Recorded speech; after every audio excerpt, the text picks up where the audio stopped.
What's going on, guys? It's Cal here from Buffalo SportsCenter, and today we're going to be switching it up a little bit, talking a little bit of college hoops. Now, I know this channel usually covers Buffalo sports, but again, we're going to be reaching out a little bit. It is March, so let's talk about some college hoops. And today we are going to be making our projections, predictions, and overall analysis on the Sweet 16. So far, the first two rounds have been pretty fun. Unfortunately, we don't have a true Cinderella story in this bracket, but it is what it is. I still think there's been a couple cool moments, some teams that made some upsets, some buzzer beaters, the whole shebang, what you usually get in a tournament. Again, no Cinderella story this year, but there are still some underdogs in this tournament. So let's see what I have to think about these games. Let's start off with Thursday. The Sweet 16 will be 2 days, Thursday and Friday. So let's start off with Thursday's games. The first one's going to happen at 7:09 Eastern. Again, why with the 09? You're going to see a trend here. All these games start at something with 9 minutes. I don't know. It is what it is. The first game, though, the 6 seed Clemson taking on the 2 seed in Arizona. Now, this one, I got Arizona winning this one. Arizona is a 6.5 point favorite in this one. 57% of the general public are betting for Arizona to cover that spread. I agree. I think they do cover the spread. I think they win by, close to 10 points in this one. Clemson's been good, though. I mean, I've been watching Clemson all season long. Being a Syracuse fan and, someone from Buffalo, and they keeping an eye on Clemson in the ACC. But overall, I think Arizona is just the better team this year, and I think Clemson gets outmatched. I think their run comes to an end. But great season for Clemson overall, though. So you never know what could happen in this one, but I'm going to pick Arizona to cleanly win that one. Now we move on to the next game at 7:39. We have the 5 seed San Diego State taking on the 1 seed UConn. And again, I think this one's a pretty boring game. UConn favored by 10.5 points. 64% of the general public is picking UConn in this one to cover that spread, and I will be joining them. I think UConn wins by around 15, 16 points in this one. Again, San Diego State, a good team, a team that has surprised many so far this season and into the tournament. But again, UConn is just a lot of people's favorites in this bracket, and I think UConn will continue to the Elite Eight. Now, I don't have UConn winning this tournament. With that being said, I think they definitely make it a little bit further than the Sweet 16. Let's move on to the next game, though. 9:39, we have the 4 seed Alabama taking on the 1 seed North Carolina. Now, I think this is our first big game of the Sweet 16. I think this game's going to be close, back and forth. Fun game to watch. Again, Alabama with Nate Oates coaching it. As someone from Buffalo, I know quite a bit about him. I actually coached the Bulls when they had a very good team. UB was not great this season, that is for sure. But yeah, he's doing great things with Alabama, and I'm always rooting for him. Again, I don't really want to root for Alabama. I know they're not they are a great basketball school, but as good as they are in football, I try to avoid rooting for them in other sports as well. But we'll see what we got here. So UNC is a 3.5 point favorite in this one, and 69% of the general public are riding them to cover that spread. So a lot of people think UNC is going to win by a little bit more than 4 points. I think this one's going to be close. I got UNC winning this one, but it's going to be tight. This one is going to be close. I think this could definitely come down to an overtime game. Could definitely come down to a last possession, not so much buzzer beater, but maybe, UNC goes to the free throw line, having to sink 1 or 2 to ice the game at the end of it or something like that. So I think UNC, wins this game. I don't know if they cover, though. I'm undecided on that one. I think that's a pretty good spread at 3.5 there. Maybe like a 4-point win for them. So I'll say they cover, but just barely. Let's move on to the final game on Thursday. We have the 3 seed in Illinois taking on the 2 seed in Iowa State. Now, this is a pretty good matchup. I could see this game going either way. And this is going to be my first upset, though, of my predictions.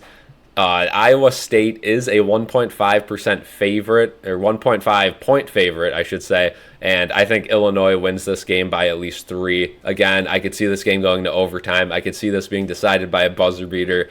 I definitely think the last 2 games on Thursday, if you're going to pick only 2 out of the 4 to watch, I'd wait till later in the day because these 2 games are good. But yeah, I do have Illinois winning this game, and 58% of the general public would agree with that. They are also taking Illinois to cover that spread, so not so much win, but again, with a 1.5 point spread, if you're taking Illinois, you're pretty much having them to win anyway. So yeah, there's my first upset, but it's a slight upset. I'm not going crazy yet in this one. Then let's move to Friday. Our first game Friday will be NC State. So I said there was no Cinderella story, but I guess the biggest underdog so far, that's left would be NC State. And NC State's been fun to watch. I mean, again, they took down our sweet boys in Oakland, but it doesn't matter. I mean, they got Big Chungus in there at center, and he has just been amazing. I mean, talk about an inspirational player. I mean, he's just a beast down there in the paint. NC State also can shoot the ball pretty well too, but they'll be taking on the 2 seed in Marquette. Marquette, a 6.5-point favorite. I disagree with that. I think NC State keeps it very close. Unfortunately, I do have them losing, but I think it's only by like 1 or 2 points. I think they barely lose. Again, another game I could see going to overtime or having a close finish. 46% of the public is taking Marquette to cover that spread. I think it's going to be a lot closer. So, if I was making a parlay, I'm not. But if I was, I would definitely have NC State covering. Probably not winning, though. So I got Marquette moving on. The next game we have here at 7:39 on Friday will be the 5 seed in Gonzaga taking on the 1 seed in Purdue. Again, Purdue is inevitable. Zach Edey, I feel like I've been watching this guy play basketball for a decade now. I just see him everywhere. It's quite annoying, honestly. But yeah, he's a great player, and I think he will help them move on to the Elite Eight. Now, they are 5.5-point favorites. 56% of the public is, riding with them to cover that, and I agree. I think they do end up winning this game by at least 6. Then we move on to 9:39 p.m. The 4 seed Duke taking on the 1 seed Houston. This is a great game again. I think the Friday slate will be a little bit better than the Thursday slate overall, with the best game happening Thursday. But again, Duke versus Houston. Houston is a 4.5-point favorite in this one. 57% of the general public is picking them to cover that game. This one's going to be tough. Again, Duke is not a powerhouse. They've had much better teams in the past. Let's just say that. But that being said, Duke is still a very good team, and I could see them on upset alert here, but I'm not going to do it. I think Houston hangs on barely. I think it's a 1 to 2 point game. I think Duke covers this one.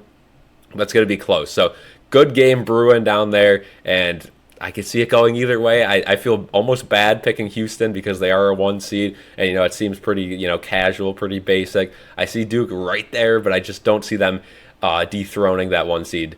So I have Houston moving on there. And then the last game of the Sweet 16, we have the 3 seed Creighton taking on the 2 seed Tennessee at 10:09 p.m. Tennessee, a 2.5-point favorite in this one. 59% of the general public has them covering that.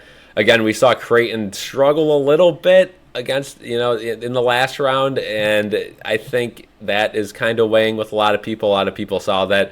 But Tennessee, Tennessee is also another team that has ups and downs, and this game could really go either way. I think it really just depends on, is Creighton on? Will Creighton play their best game? Because if Creighton doesn't play their best game, they're not winning this. But if Creighton plays their best game, I think they beat the best version of Tennessee. So I'm going to pick the upset in this one. I have Creighton winning this one. I know that might be an unpopular pick, but I just think Creighton, they're due for a really good game, and I think it happens here in the Sweet 16. I think they dethrone the 2 seed in Tennessee and move on to the Elite Eight. So let me know in the comments who you got winning in the Sweet 16. Who do you have moving all the way to the championship? Who do you have winning the championship this year? Again, it's been a fun bracket so far. It's been a fun March, and I'm excited to see what happens. If you guys do like this video, I will make an Elite Eight preview as well, and keep going.